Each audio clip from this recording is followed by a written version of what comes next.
On the day of publication, happily, of Rajiv Chandrasekharan's Imperial Life in the Emerald City inside Iraq's Green Zone. As you may be aware, a good portion of this book was written at the Wilson Center. That makes us especially pleased to have the opening book event here. I won't spend a lot of time introducing our speakers. Let me give you their most recent posts and the ones most pertinent to this particular discussion. Rajiv Chandrasekharan is the assistant managing editor and former Baghdad bureau chief of the Washington Post. He has also served in Cairo, Southeast Asia, and as a correspondent covering the war in Afghanistan.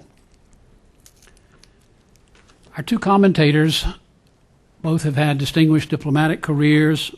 They both served in Iraq in central administrative positions, and they've had other responsibilities in the region. Ambassador Robin Raphel was a member of the Iraq reconstruction team in 2003. She's also served as ambassador to Tunisia and was the first assistant secretary of the new Bureau for South Asian Affairs. Ambassador Barbara Bodin, former ambassador to Yemen, was coordinator for post-conflict reconstruction for Baghdad and the central provinces slightly later than Ambassador Raphel in 2004. She had previously served as coordinator for counterterrorism, dean of the School of Professional Studies at the Foreign Service Institute, and other posts.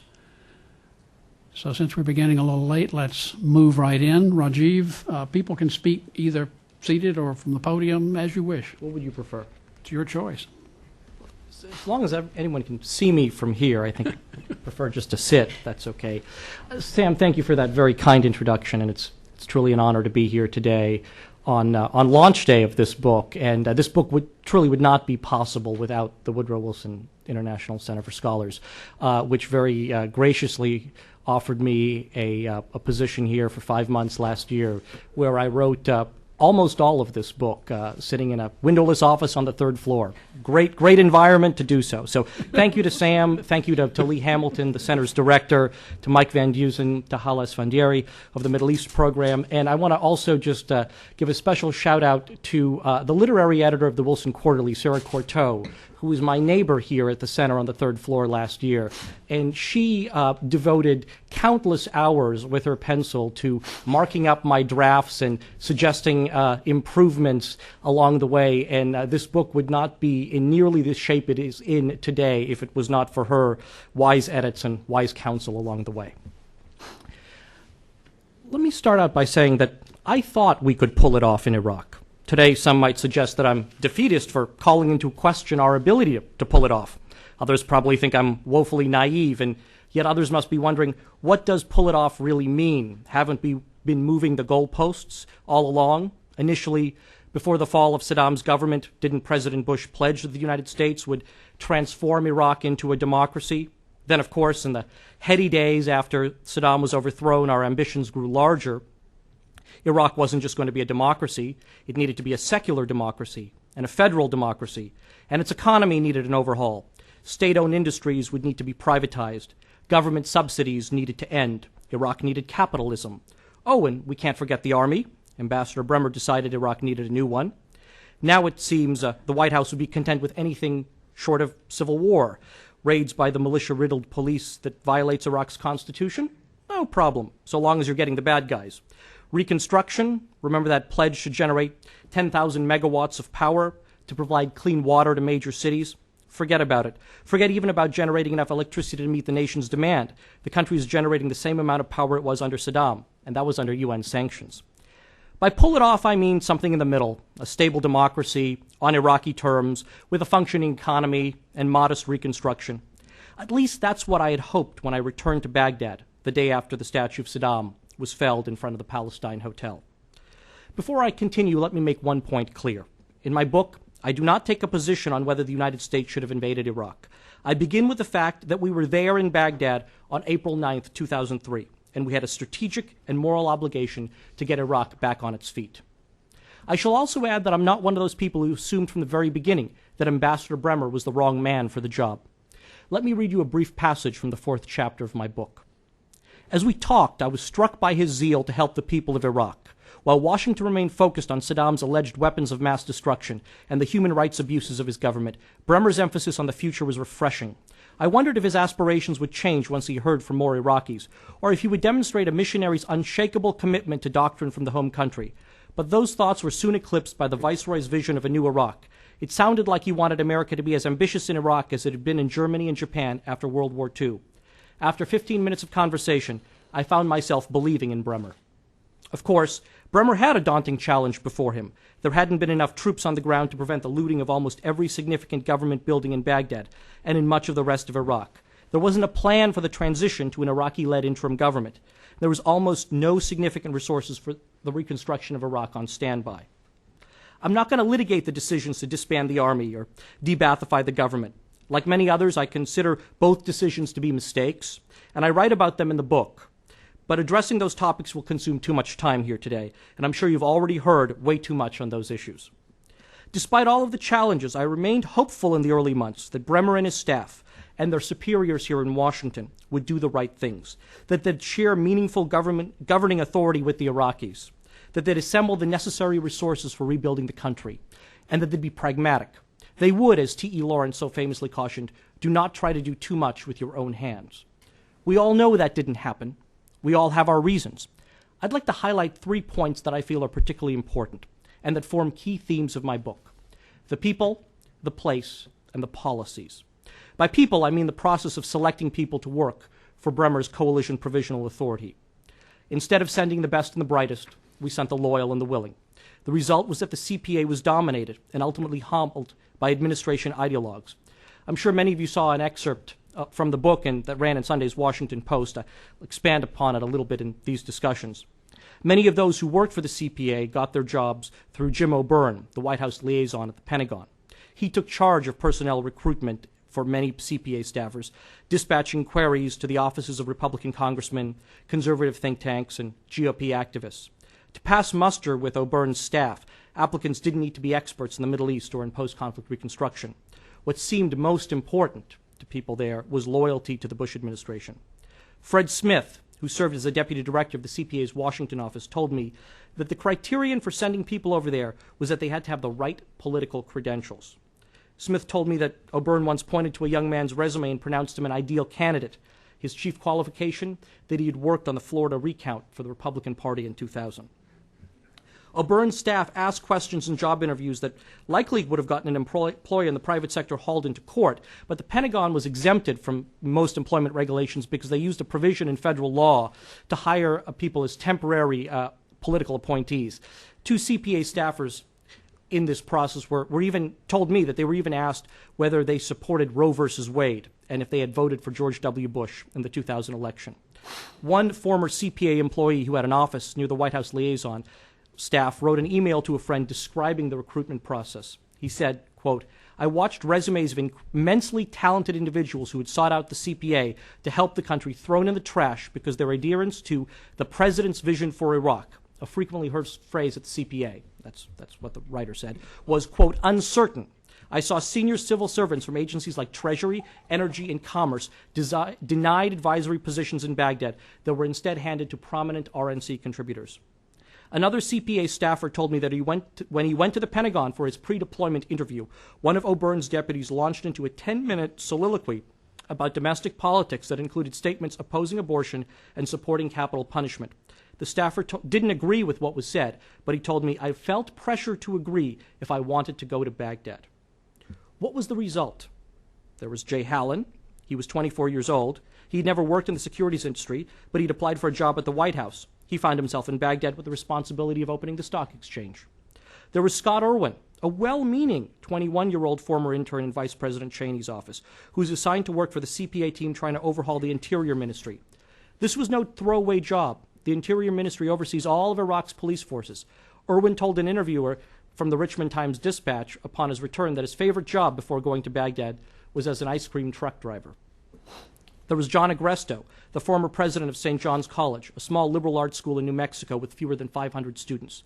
Joyce Rumsfeld was on his board of directors, and he worked with Lynn Cheney at the National Endowment for the Humanities. He got the job of overseeing all of Iraq's universities and technical institutes. It was a lot bigger than his 500-student school.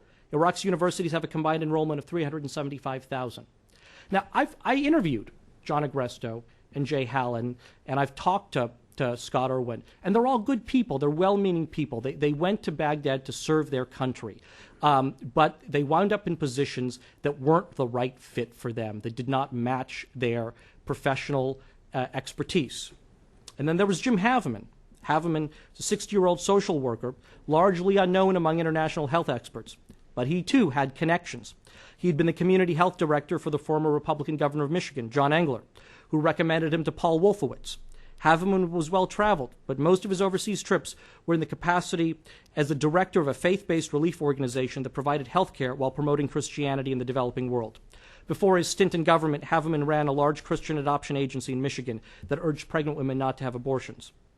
Haveman replaced Skip Burkle, a physician with, so he has an MD, as well as a master's degree in public health and postgraduate degrees from Harvard, Yale, Dartmouth, and UC Berkeley.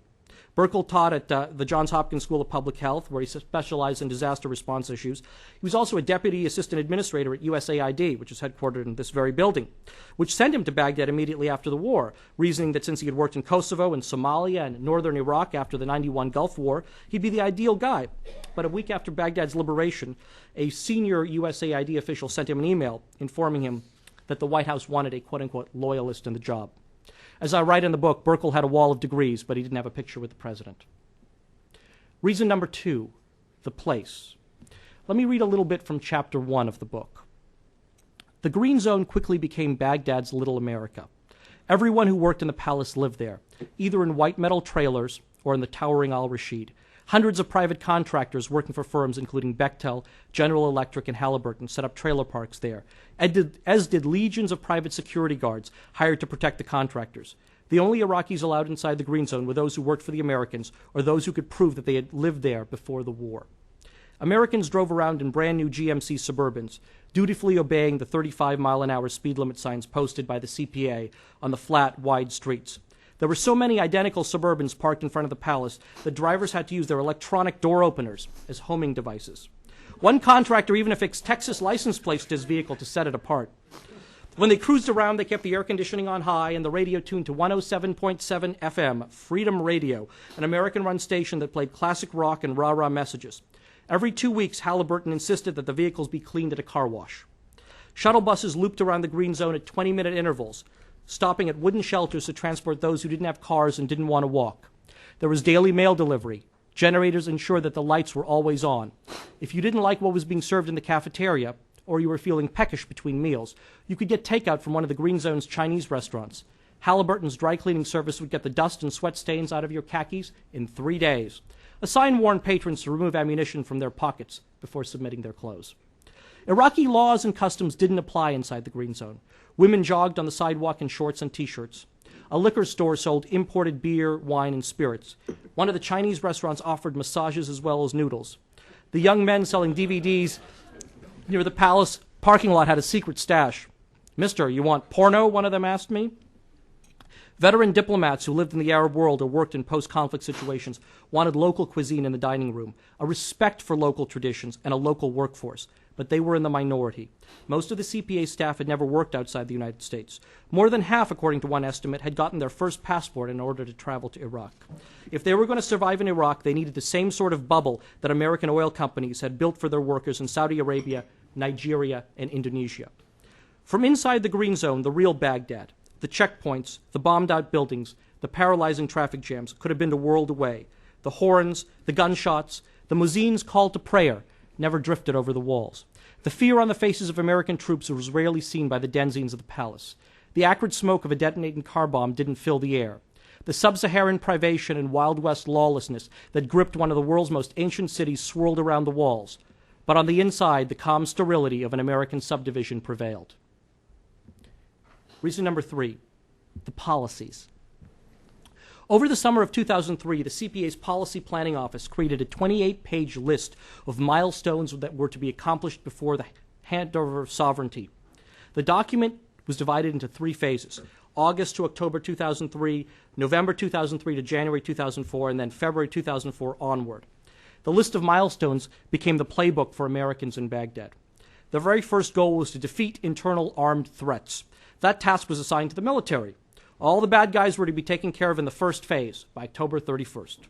Power generation was to reach 5,000 megawatts by January, even though engineers couldn't keep the system above 4,000. The airport was to open by October, despite warnings that insurgents had hundreds of shoulder-fired anti-aircraft missiles. Privatization of state-owned enterprises was also to begin by October. A trust fund modeled after one in the state of Alaska was to be established to provide Iraqis with annual cash rebates from oil sales. Monthly food rations were to be converted into cash payments by the month of November 2003. The food subsidies, along with below-market prices for gasoline and electricity, were to be fully eliminated. Iraq was to prepare to join the World Trade Organization, which meant the elimination of tariffs, the creation of new laws to protect businesses, and the entry of foreign-owned banks. Eventually, some of these new laws were created. Among the regulations that Bremer signed into law was a regulation protecting the design of microchips. Another was to protect intellectual property, so you couldn't have pirated DVDs, even though I should note that the trailers that Halliburton set up were equipped with DVD players acquired in the Middle East. So if you worked in the palace and you went to the PX to buy a legitimate official Hollywood copy of a DVD, it wouldn't play in your DVD player. So you had to walk out to the parking lot, spend $1, and buy a pirated copy that would work in your DVD player. On the political front, Bremer's plan was just as ambitious. Before sovereignty could be returned to the Iraqis, the governing council would have to select a committee to draft a constitution. A constitution would have to be written, then would have to be approved by a national referendum, and then national elections would be held for a new government. Only then would he turn over power. It wasn't just Bremer. His ambition infected almost everyone else in the CPA's headquarters. Young Jay Hallen didn't just want to open the stock exchange. He wanted to make it the best, most modern stock market in the Arab world. He wanted to promulgate a new securities law that would make the exchange independent of the finance ministry, with its own bylaws and board of directors. He wanted to set up a Securities and Exchange Commission to oversee the market. He wanted brokers to be licensed and listed companies to provide financial disclosures. He even wanted to install a computerized trading and settlement system, all before the market could open. Jim Haveman decided to rework Iraq's prescription formulary. When he was Michigan's director of community health, he sought to slash the huge amount of money the state had spent on prescription drugs for the poor by limiting the medications doctors could prescribe for Medicare patients. Unless they received an exemption, physicians could only prescribe drugs that were on an approved list, known as a formulary. Haveman figured the same strategy could bring down the cost of medicine in Iraq. If the country had 4,500 items on its drug formulary, Haveman deemed it too large, and he thought if private firms were going to bid for the job of supplying drugs to the government, they needed a smaller, more manageable list. And a new formulary would also have an added benefit of outlining where drugs could be manufactured that were brought to Iraq, forcing Iraq to stop buying medicines from neighboring countries and instead start buying more pharmaceuticals from the United States. Had Iraq been a thoroughly defeated aggressor nation that had no choice but to have a foreign power remake its government, like Japan or Germany after World War II, and had there been enough troops on the ground to sustain an open-ended occupation, then perhaps the strategy could have worked. But the Iraqis obviously didn't see themselves as a vanquished nation in need of an overhaul at the hands of foreigners. Shortly before the handover of sovereignty in 2004, I met Adil Abdul Mehdi, the political leader of the Supreme Council for Islamic Revolution in Iraq, one of the largest Shiite Muslim parties. We ate breakfast in the front courtyard of his modest house. As we nibbled from a plate of dates and pastries, I asked him what the CPA's biggest mistake had been. He didn't hesitate. The biggest mistake of the occupation, he told me, was the occupation itself. He, of course, had wanted the United States to anoint exiled politicians as Iraq's new rulers in April 2003. Clearly a self-interested position. But his self-interest aside, there was some truth to what he said. Freed from the grip of their dictator, Iraqis believed that they should have been free to chart their own destiny, to select their own interim government, and to manage the reconstruction of their shattered nation. Iraqis needed help, good advice, and ample resources from a support corps of well-meaning Americans. Not a full-scale occupation with Imperial Americans cloistered in a palace of the tyrant, eating bacon and drinking beers, surrounded by Gurkhas and blast walls. The compromise between their desire for self-rule and the absence of a leader with broad appeal could have taken many forms. A temporary government governor appointed by the United Nations, an interim ruling council, or even a big tent meeting, similar to a Loya Jirga convened after the defeat of the Taliban, to select a crop of national leaders. There certainly was a role for a tireless, charismatic American diplomat to shepherd the process. It could have easily been Bremer, with a different title and a shorter mandate, with a viable political plan and meaningful resources for reconstruction. Would that have made a difference? We'll never know for sure. But doing a better job of governance and reconstruction almost certainly would have kept many Iraqis from taking up arms against their new leaders and the Americans. There still would have been an insurgency led by zealots who saw no room for compromise, but perhaps it would have been smaller and more containable. If this place succeeds, a CPA friend told me before he left, it'll be in spite of what we did, not because of it. Thank you.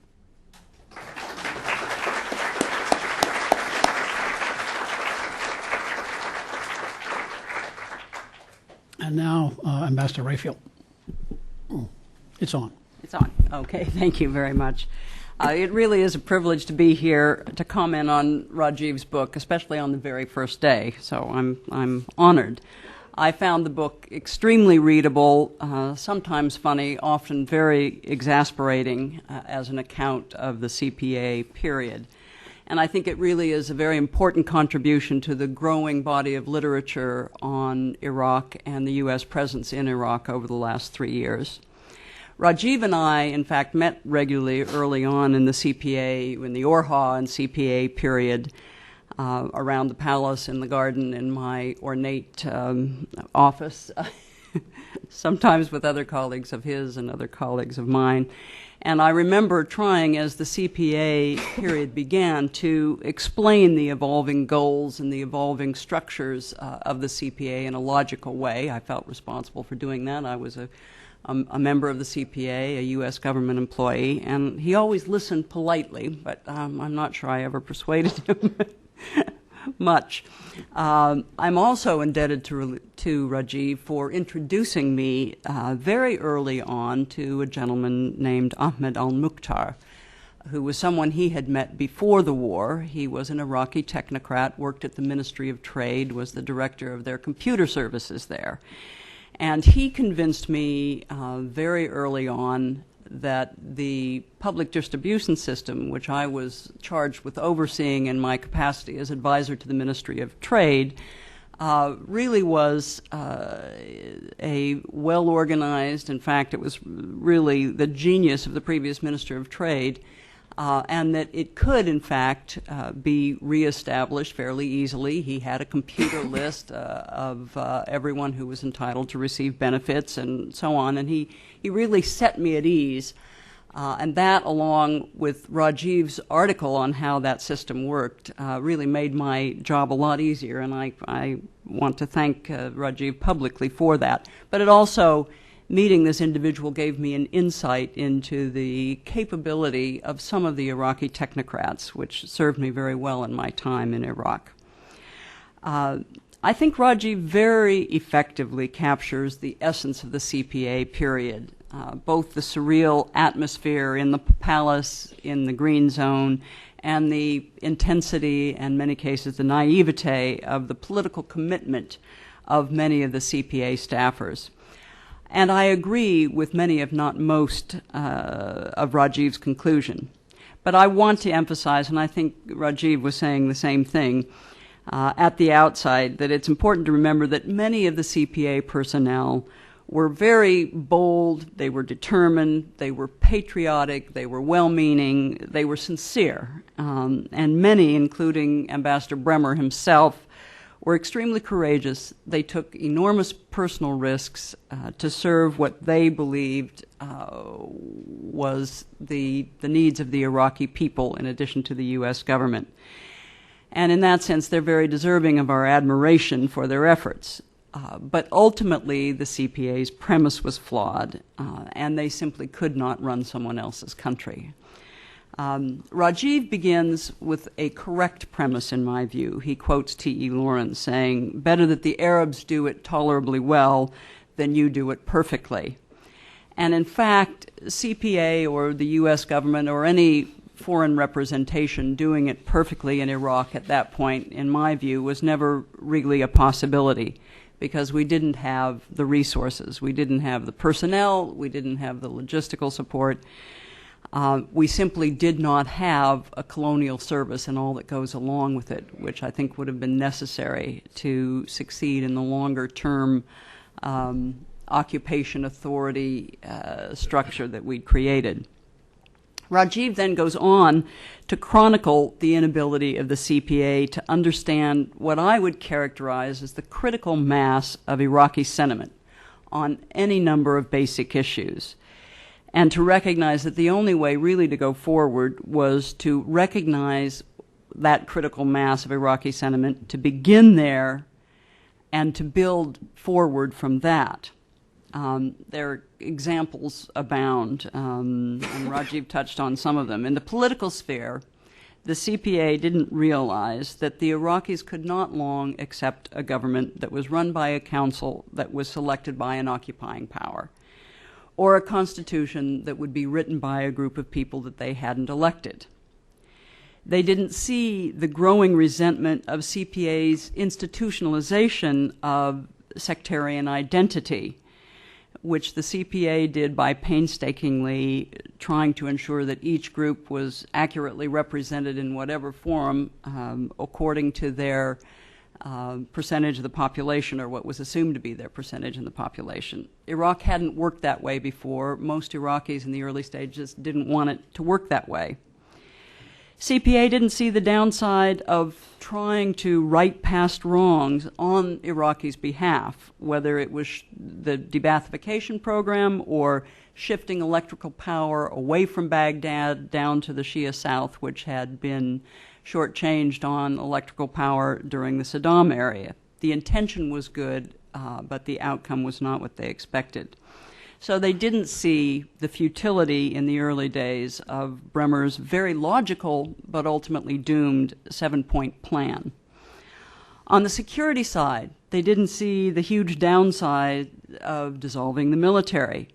Despite the logic, which Rajiv, I think, explains very well, of Bremer and his advisors, that in fact the army and the military had already dissolved itself, they didn't understand the impossibility of disbanding militias early in the process before security for all the various groups was firmly established.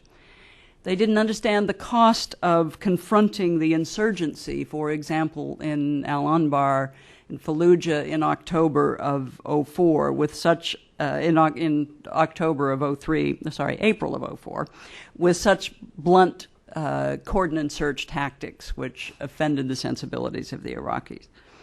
The return to counterinsurgency tactics, which were a much more appropriate approach to the insurgency, really didn't happen until after CPA had left.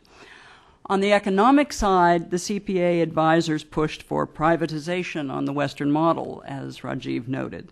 They wanted to monetize the food ration system, which was one of the few reliable certainties in the Iraqi social welfare system.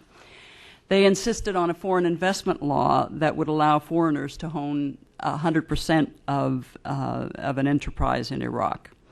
I personally had a little more sympathy with the CPA tariff policy, which in fact had begun under Orha, under General Garner, who had declared a tariff holiday because he realized there was no facility for collecting tariffs early on. But it wasn't an ideological economic reform statement. It was simply an acceptance of a practical reality. The Iraqis early on wanted jobs, power, and security. They were not ready for these market reforms. And CPA was unable to deliver the things that the Iraqis wanted most. It was clear to me on the economic reforms from the position that I held at the time, because I had gone around early on and listened to Iraqi local chambers of commerce and so on, and I knew they weren't ready to have foreigners own 100% of enterprises in Iraq. They were afraid of that. They thought the Kuwaitis would come in and buy up everything. They simply didn't accept that that was where they should be.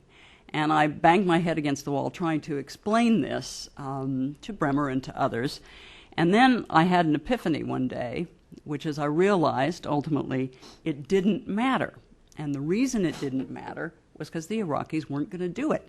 It didn't matter how many edicts were signed by the CPA, how many laws were signed, foreign investment law, trade laws, all this. We couldn't implement it, and they weren't going to, so I didn't worry about it anymore after that.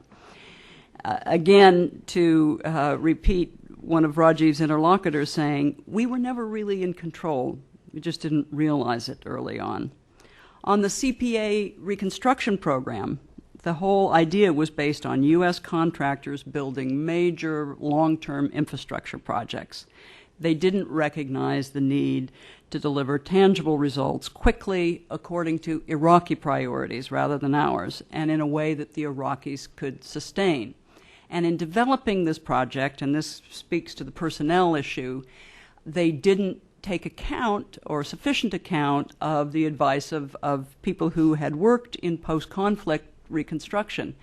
Some of them sitting in the audience, Spike Stevenson, the aid director at the time, who realized that you needed a combination of things, not just the infrastructure. You also needed capacity development. You need to look to the agricultural sector, economic reform, starting with helping the Iraqis understand why they needed it rather than simply decreeing that it should be so.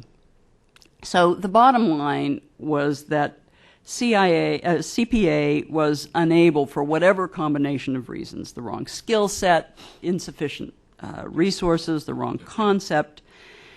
They couldn't fully engage with the Iraqis. They couldn't fully understand their priorities, their sensitivities, and the result was that a lot of mistakes were made, whether it was excessive debathification, dissolving the army, confronting Muqtada al-Sadr, you name it, many of them are talked about in the book.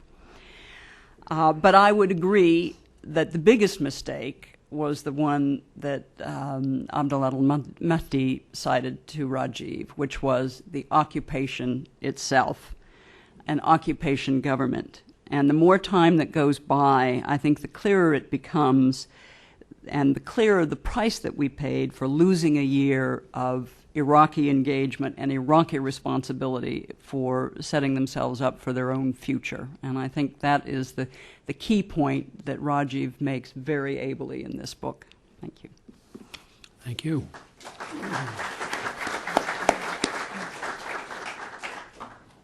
Now, Ambassador Bodin. Thank you. Is it on? Yes. Okay. One small little point of clarification. I predated Robin. I didn't come after her. Okay. I was part of the short-lived, ill-named Orha, which sounds a little bit like a trick whale. Okay, I'm not on? Yeah, I think it's on. Just put it a little Okay, higher. all right. Yeah. Anyway, as I said, I'm still not. Is this working? Let's try this. Okay. Huh? This is working. Okay. It wasn't me, it was the machine. Anyway, as I was trying to say, I actually predated Robin. I came in with the General Garner, the J. Garner Group, Orha, which was very blessedly short-lived. Died a natural death at about the right time. Unfortunately, it was not actually replaced by something much better. But Rajiv's book, which again I will also highly recommend, I think fills a very important niche in the modern history of what happened in Iraq, why it happened, and how to keep it from happening again. Most of the books that have been coming out on Iraq, and there certainly are enough of them, have a tendency to focus on the Washington dynamic, the battle of the elephants and the bulls in this town, or they will focus on the viceroy and the upper levels in Iraq, the ambitions of the exiles and how this played in, and it all has a tendency to operate up here. And a while ago, Secretary of State Rice admitted that there had been 10,000 tactical mistakes, or 1,000 tactical mistakes. And I know that a number of people in our military thought that she was referring to tactical mistakes on the military side, and perhaps she was. But I think what Rajiv's book very well spells out is that the tactical mistakes were as much, if not more, on the political side and on the policy side. that the mistakes that were made and the dynamics that were set in motion in ORHA, in CPA, within the green zone, were the tactical mistakes that in many ways made it almost impossible also for our military to do their job. We set it up not just as a policy failure, but also set up, I think, our military to confront problems, challenges, and impossibilities that they didn't need. Rajiv fills, I think, a very important niche in, again, this understanding. The problems were not all in Washington. The problems were not all Jerry Bremer's, although I think they do take the responsibility for the key decisions. There were 1,000 tactical mistakes made day to day at the very lower levels of the bureaucracy within CPA. You could call it a case of waste, fraud, and stupidity that we had to deal with on a constant basis. The people who did go in, all of them were very deeply committed, and I don't think there's any question about that. Those who went in the very first wave, I would say half of us probably did not support the invasion, maybe half did, but everyone felt that we had a moral responsibility to make the occupation work. If you had supported the invasion, you thought you had a moral obligation to finish the job properly and correctly. And if you had been opposed to the invasion, you thought that you had a moral responsibility at least to make that part of it work. The level of personal commitment of the people going in, there was no glamour, there was no money. It was not particularly in the beginning, it was not a very high profile place for a civilian to be. The lines of authority, the mission statement was very unclear. The level of frustration, I think, was probably the highest that anyone had ever had to go through in their entire lives. But people came and they worked for 20 hours a day to try to make things happen. But what we found was not the quality of the people going in, at least not initially, and not their commitment, but that there was a policy micromanagement coming from Washington that was deciding even some of the smallest decisions or blocking the decisions from happening in the first place. It was often referred to as this 10,000-mile screwdriver. I wish that was an original phrase. It's not. It came down to as an example of the kind of micromanagement that made it virtually impossible to do our job. Those of us who were dealing in the various ministries, and I was dealing with the Baghdad mayoralty, we found that the Iraqis that we dealt with, the ones who did actually come to work in bombed out and looted ministry buildings, needed a piece of paper that simply said, you are hereby duly designated and authorized to do your job as the Director General in the mayoralty of Baghdad for sewers. And I think our first sense was, well, you were doing that in March of '03, and you're now doing it in April of '03, and I'm asking you to do that, so that should be sufficient. Well, it wasn't. First of all, culturally, everyone likes to have a piece of paper. Second, we already had competing interests, power centers, who were trying to put some of their own people in, and these people needed a piece of paper from the U.S. government to say, yes, you are the Director General for the city of Baghdad sewers. When we went back to the green zone, we found that this was not a decision that could be taken or would be taken locally, but one that had to go back to Washington, where it proceeded to just simply disappear. And what many of us were then faced with was having to take decisions unilaterally to make things up as we went along. Not always even coordinated among ourselves as to what we were doing. In my case, I just went ahead and made up nice little pieces of paper that were very fancy, had lots of ribbons and seals on them, had absolutely no legal status whatsoever.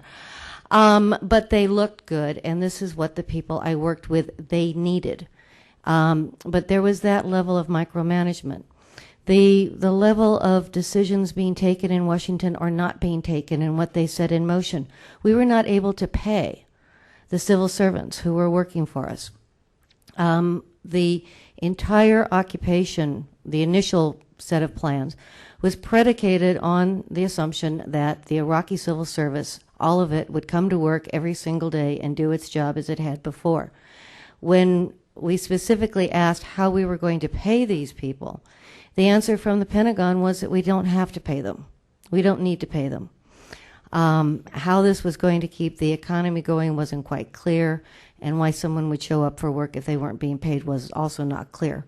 But there was this sense that we didn't have an obligation to pay them. We just they had an obligation to work. The shift in the people from the experts to the loyalists did start very early on, and I do remember clearly when Fred Burkle literally just disappeared. There was even, I think, a concern among some of us as to whether or not there had been something far worse that had happened to him, until we found out that it was only that he had been fired. But what there was a systematic process over time to replace almost everyone with any kind of area or subject matter expertise. What was also very clear is that challenges or questions to what was happening and what was going on was also not wanted.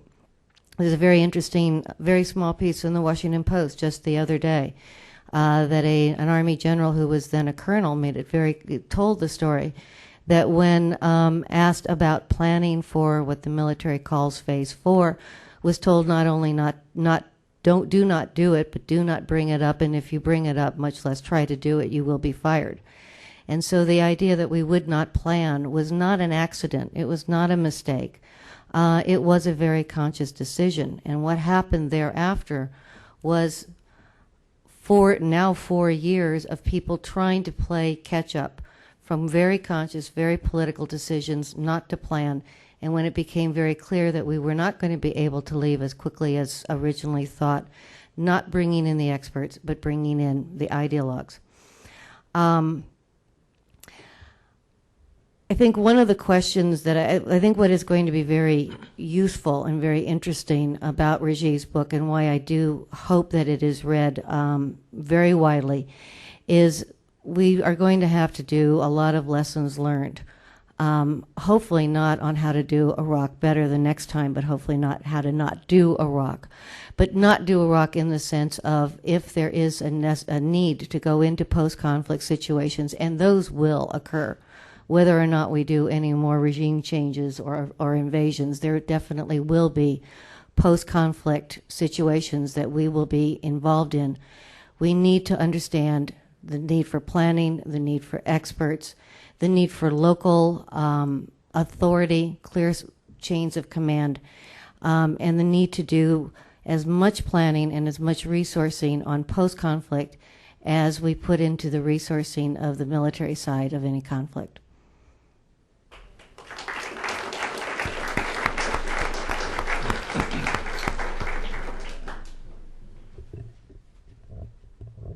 We have time for some questions from the audience. We will have microphones on either side, and I would just ask that you identify yourself and indicate to whom you are addressing the question. Ms. Rosita, there's a gentleman back here. Thank you. My name's Dave Pollack. I'm at the State Department, and I was in Iraq briefly in the fall of '03. My question is this. Take a moment, and anyone on the panel should feel free to address this, and compare Iraq and Afghanistan. And is there something that we can learn from the relative success, it seems to me, granted that this is a moving target, but the relative success that we have had in Afghanistan with far, far fewer people and resources as compared to what happened in Iraq. I think Rajiv hinted perhaps at one aspect of this in talking about how perhaps we could have had a Loya Jirga for Iraq before going in, or as we went in, rather than set up an occupation government. But I wonder if there are other issues that come to mind. It seems like this is the big analytical question of this venture. Let me take a stab at it. And Yeah. I think it's important to bifurcate physical reconstruction and governance when you look at Iraq and Afghanistan. Because Afghanistan, a country that I've been to a couple of times, but I'm not an expert there, clearly the expectations of the Afghanis are very different than that of the Iraqis when it comes to reconstruction. And Afghanistan's comparative development historically over the past several decades is very different from that of Iraq, a country that Iraq in the late 70s was sort of on the cusp of, according to the United Nations, entering the first world.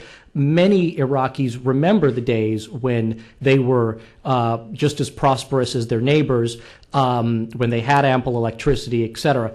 And so there was this expectation that the Americans would be able to deliver all of that. David Petraeus, the former commander of the 101st Airborne, has famously coined this the man on the moon phenomenon. We're the country that put a man on the moon. Why can't we get your lights on?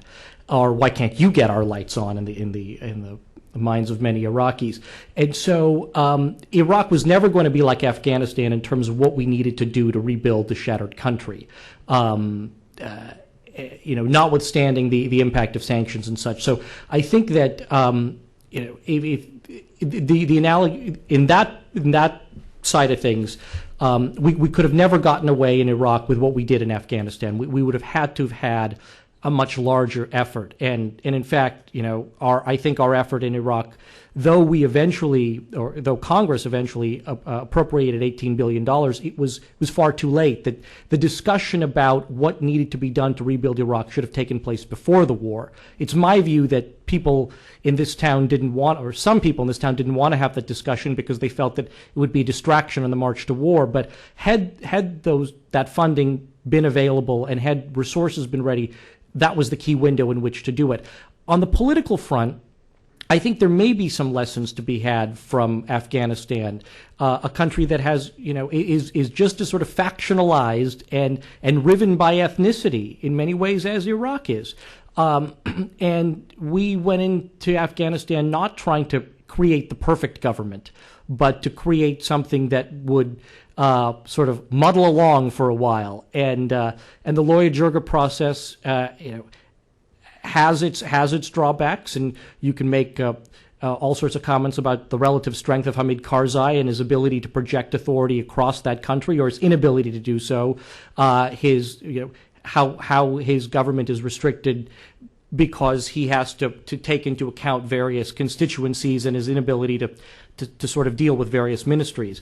But I think it provides something of a model in terms of at least meaningful engagement with the country in question, and an effort to sort of try to bring out and bring to the surface political players who could play a role. Now, there'd be plenty of people who'd argue that the promising internal candidates weren't there in Iraq; it was only exiles, and that efforts to try to find promising internals by Bremer and the Governing Council really didn't yield too much. I accept all of those criticisms, but I think that we still could have worked through that process. And I mean, if you look today at Iraq, or at least at the Alawi government, the subsequent governments, most of the key players are people who, we all knew going in to this war in 2003 and who were on the stage in those early months after the liberation of Baghdad.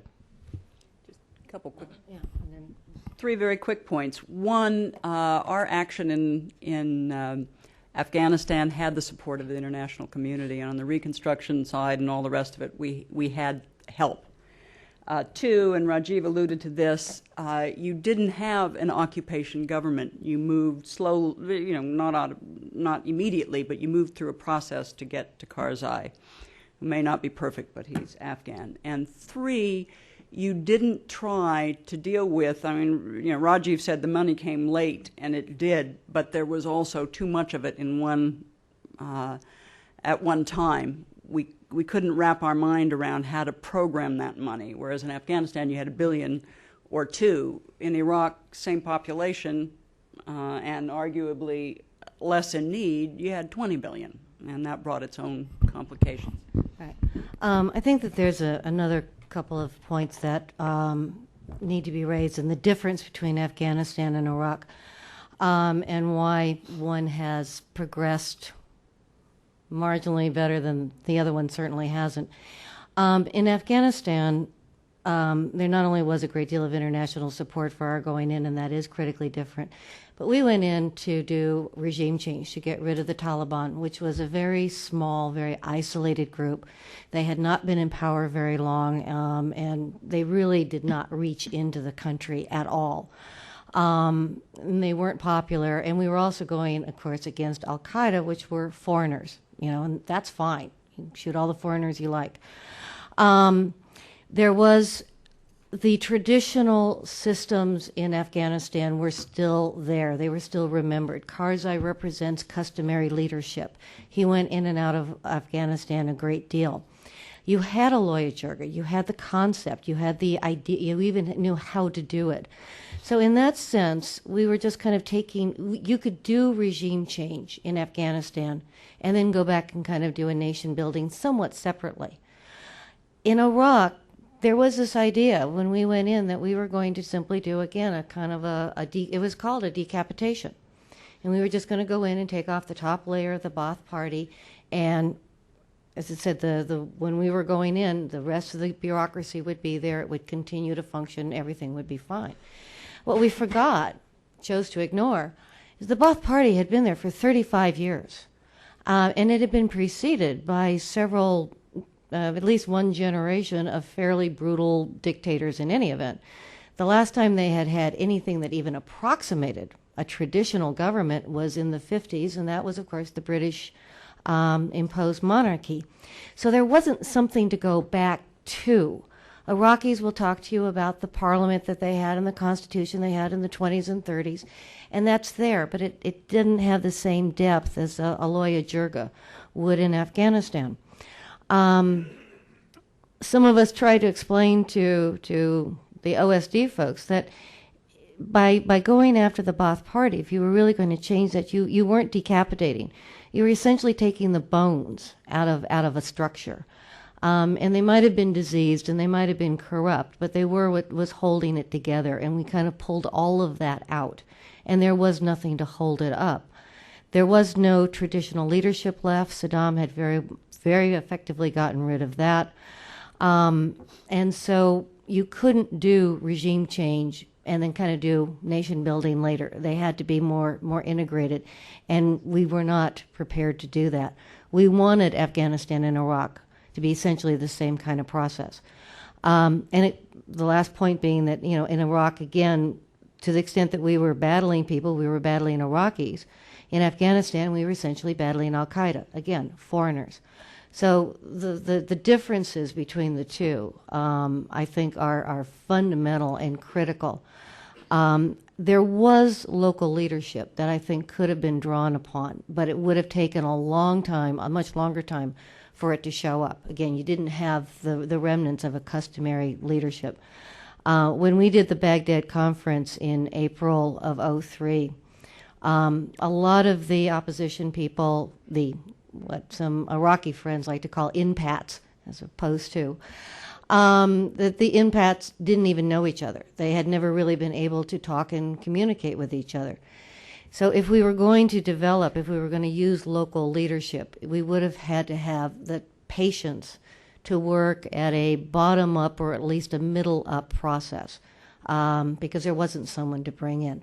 So absolutely almost nothing in common, and I think that's one of the reasons that we continue to try to make Iraq fit the Afghan model as well as several others. Interesting. Yeah, very good.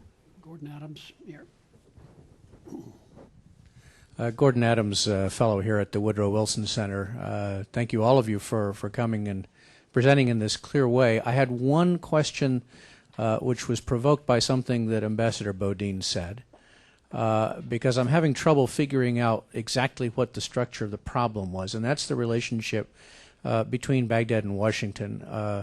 Ambassador Bodin, you referred to it as, I think, the 10,000-mile screwdriver, and a problem of micromanagement. At the same time, what you described was what I'd call an absence of micromanagement. That is to say, you couldn't get decisions out of Washington.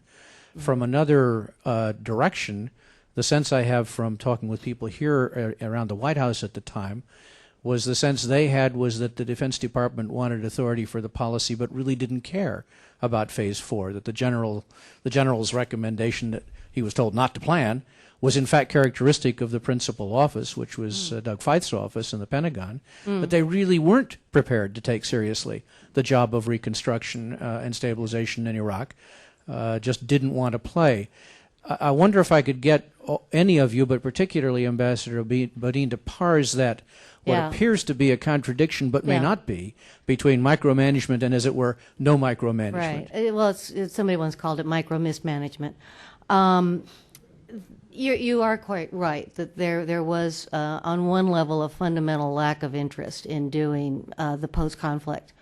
And in that sense, we were not getting decisions because they really didn't care. The conversation that I had with Rumsfeld about the need to have a means of paying the bureaucracy and being very summarily dismissed, that simply wasn't something we cared about. And what we had with Jay Garner was someone who was not willing or prepared, from what I could see, to make a lot of the kind of decisions that an ambassador would make if this were an embassy, to be honest. Things were being referred back to Washington. Washington didn't really care, and so you couldn't get answers. They would not coordinate with other elements of the Washington bureaucracy either. So if you sent a question back, as we had when we were trying to pay bureaucrats, we got into this, what currency are you using? What exchange rate are you using? These were not DOD questions. But you had to then go outside of DOD to get the answers, and DOD did not want to share its toys. And so you had the lack of authority to make the decisions locally, an inability to make the decisions within DOD, and an unwillingness to go outside of DOD to find out what the answers should be. And so what we had was a lot of kind of a combination of paralysis, ad hocing, and very bad decisions being made because either nothing happened or it was just completely on its own. Rajiv? Yeah. Go ahead. And then Just one added point there. I think part of the problem was traditionally the phase for the post-conflict management isn't a DoD responsibility, and so they got it rather late in the game, and it was kind of by default because the rest of the interagency community was struggling to come together on this, in large part because of DoD's war planning and disagreement over the whole approach. So they took it over and didn't quite know what to do with it. I think that was kind of really the problem. And then the tendency to micromanage is also typical. But I think it's important to remember that DOD insisted upon having control. That this was not something that they inadvertently got with oops, now I have to do something. This was something that they went after very aggressively to have. And if you look at the presidential decision in January of 2003, it really says that DOD is supposed to coordinate the interagency effort. And they took it as it's ours. And so taking the decision that this is going to be fully ours, but then we are not going to plan. We will not let anyone else plan. We will not plan. We will not let DOD plan. The Future of Iraq project, the 18 months that was done, was absolutely forbidden. So you had this, we will take control, but then we won't do it, and we won't let anyone else do it. And then when we start actually doing it, we start sending people who are sent in for ideological reasons. So it was very complicated and didn't work. But let me make one other point, that after that period, the pendulum swung entirely other way, because once it became clear that Garner did not have a playbook, that these decisions hadn't been made, the default was to sort of say, all right, Jerry Bremer, it's all yours, and you now have a very long leash, and we want somebody who's out in Baghdad, who's a take-charge, forceful personality. Yep. And Bremer took it and he ran with it, and in fact, in the eyes of people back here in Washington, particularly at the National Security Council and the State Department, it became it's all in Baghdad, it's centralized there, we're micromanaging it from there, and we're cutting you out. It's not this typical embassy-home office relationship. Bremer, as I write in my book, his executive assistant sent an email out to all CPA senior advisors telling them that they were not to accept taskings from the National Security Council, that if any requests were to come through, they had to come through Bremer's office, and that, the NSC was not sort of able to go and to ask anything of CPA personnel. And so what happened was entirely opposite. I mean, it got so bad that one of Condi's advisors at the NSC took to checking the CPA website to see what orders Bremer had released, because that was the fastest way to find out about them. Let me just add, though, that if you talk to Bremer, he would complain of the 10,000-mile screwdriver. So he had the responsibility, but ultimately not the authority either. So as Barbara said, it was very complicated. Dieter Detka, here. Estrazina, back here. Yep, in the back. It was done wrong in just about every direction. Thank you. Dieter Detka, also a fellow here at the Wilson Center.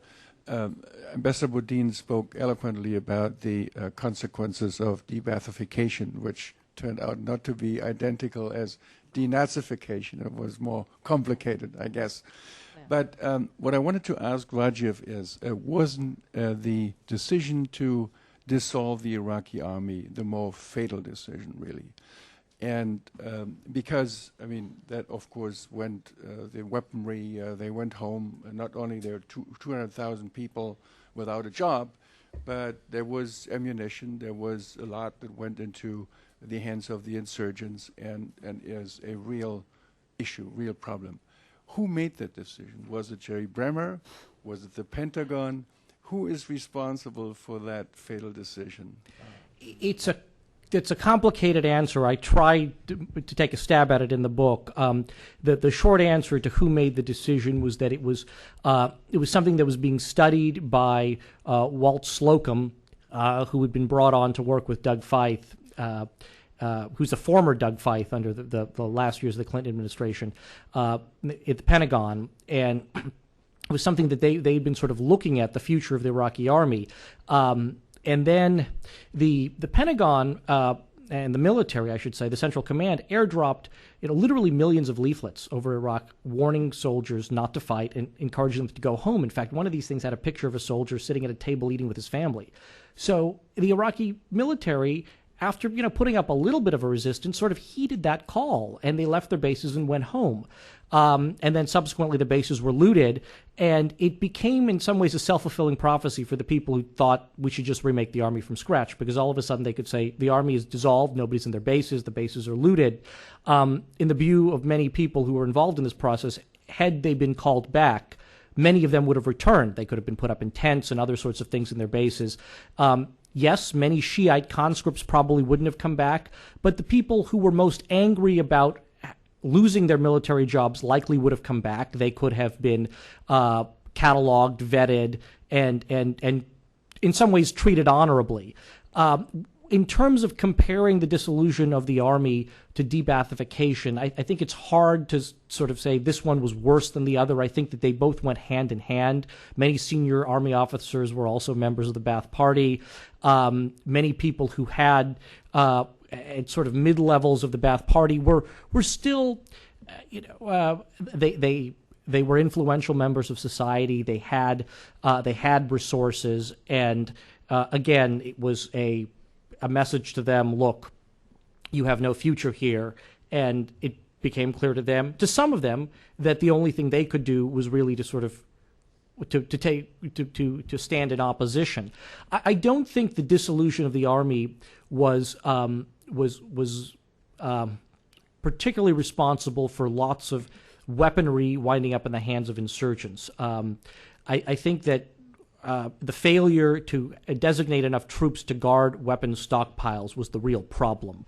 And that, that could have been accomplished with thousands more soldiers and given the precise coordinates at least, or we knew where the largest of military bases were. And I remember in the few days after the liberation of Baghdad, people were literally running into the al-Rashid military camp on the southern outskirts of Baghdad, taking whatever they possibly find. There was even, we left the Tuwaitha site where there was, reports of, nuclear activity. There was a place in the past, but people were running and looting the labs in there. The World Health Organization was concerned that people were picking up radioactive isotopes in what they were doing.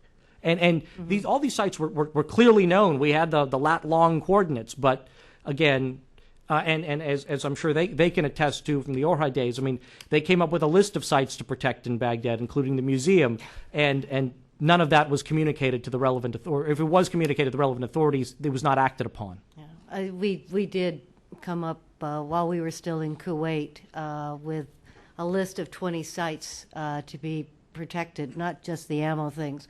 And it was the National Museum and Babylon and all these other things. And as Rajiv said, it either didn't get to where it was supposed to go, or it was just ignored. I think we had actually first just asked that they not be bombed, and then had suggested they not be looted. One just small story on the Army. When I was there, a group of Army generals came to see me. This is back in the days when an Iraqi could actually get into the Green Zone and into the palace. And these were, if you want, regular Army. They were not Republican Guard or anything else. They were just the straight Army. And that was their point, was, it is one thing for you to, to go after the Republican Guard. Those were the people that Saddam, had as his special Praetorian Guard. He created those because he did not trust us in the regular Army. And I got this long thing about, the oldest military academy in the Middle East. But there was a pride of being an Iraqi professional military as opposed to a Saddam Hussein Republican Guard that I think might have been used and exploited better than we did. We just did a blanket. Add to the complication of this, it's important to remember that when we were in Kuwait and in the preparatory time before Orha actually deployed, DOD had let a contract for demobilization and integration. Mm-hmm. There was a $20 million contract out. So what that demonstrates is that the normal planning process had planned for demobilization and reintegration and vetting of the military. But all of this was trumped by when all this other planning process came to fruition and the decision was made to abolish the military and so forth and all that followed. Yes, sir. Thank you. My name is Brian Murphy. I spent a little over 14 months in 3 different jobs in Baghdad after 20 years in the U.S. government and working in about 12 countries. First, a brief comment. I, too, was very surprised that relatively few of my colleagues had any international experience. I worked with Jay Hallen, among others. Very bright fellow. But the point I want to make concerns life as a bureaucrat in the CPA as opposed to time with the embassy and time before that. It was a bureaucrat's delight. As I said, I'd worked for 20 years in Washington, and one day as I was about to leave on an airplane for Jordan for a conference, in came a letter from Secretary Rumsfeld on my desk, wanted to know something about the Kurdish land resolution issues, and it came to me to respond within about 20 minutes' time. Never, ever in Washington would a meager bureaucrat like myself be able to respond to the Secretary of Defense. Kind of amazing. And there's not such a good thing in the end with regard to that kind of lack of reporting lines. Finally, with regard to Ambassador Bremer, whatever you might say about his politics or his policies, he was not only a can-do kind of guy, you knew where you stood with him. And that was very helpful to me and very different from the State Department atmosphere afterward when I didn't have a clue whether our message was being heard. Thanks. Good. Let's take one final question. The gentleman over here. I'm a relatively calm person, and I've lived in Washington since 1968. Identify yourself, please. Oh, I'm sorry. I'm Richard Schaefer. I'm just representing myself. Thanks, Richard.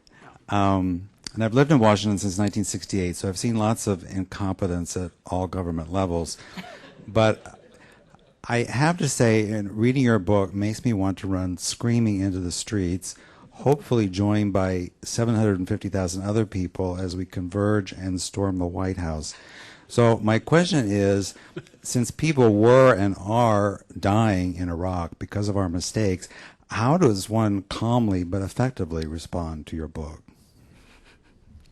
Buy copies, send it to friends. You hear her? Buy copies, send to friends. Look, it wasn't my intent to write a book that would make people angry, but I've gotten a lot of emails from people over the past several days who have seen the book and have said they've had to sort of take pauses while reading it because of they were clenching their teeth so hard, or they were otherwise just thoroughly disgusted. I tried to actually leaven it a little bit with a bit of humor. I mean, in some ways it would be sort of comic if it wasn't so tragic. But, I have tried not to make this a screed, to be partisan about it.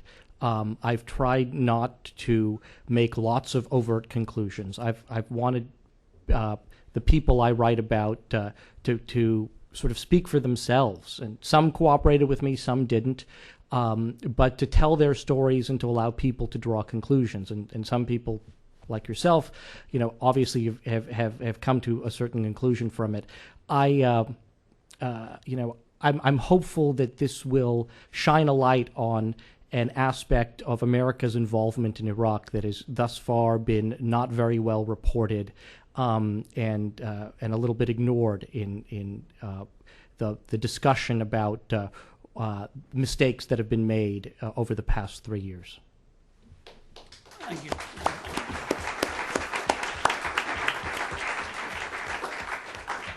Thank you all for coming, and I'd like to thank my colleague Hala Esfandiari and her staff for helping us put this meeting on. I think there are probably a few copies left outside on the first day. If you don't buy one here, it will be in the bookstores hopefully this afternoon. Thank you very much.